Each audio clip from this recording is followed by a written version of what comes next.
U.S. Senate candidate Rand Paul says he wants to cut waste in federal farm subsidies.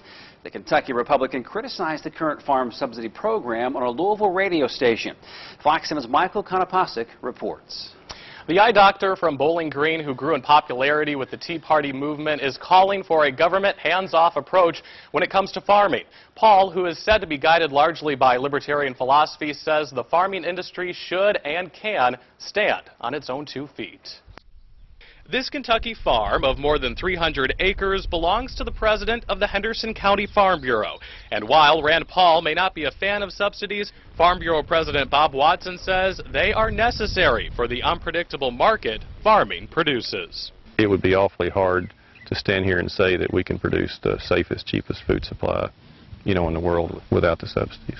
Earlier this week, Paul spoke out about what he calls wasteful spending in farm subsidies. Why don't we say that if you make more than $2 million a year in annual income, then maybe you don't need a subsidy?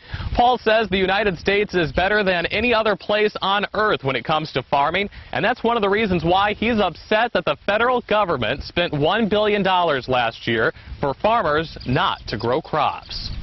Instead of letting and paying our farms to go fallow, let's grow more and export it. Let's become a great exporter like we used to be. This is a guy who's really intellectually consistent. I mean, he is against big government in all of its forms, and he's willing to take it out to the extreme. USI political science professor Brian Posler says Paul's views on subsidies may be a political liability come November. This is certainly going to be a significant issue, and it's going to be an easy issue for his opponent to paint as being anti-farmer.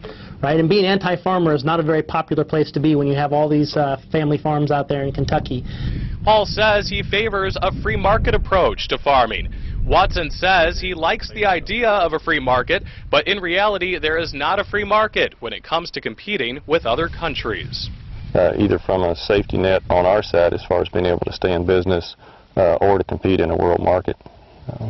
It's, like I say, it's not a level playing field across the world. Paul's opponent in the U.S. Senate race, Attorney General Jack Conway, says Paul's ideologies will cost Kentucky hundreds of millions of dollars, but Paul says his views on subsidies will simply cut waste in federal spending and will not have a negative effect on Kentucky farmers. All right, Mike.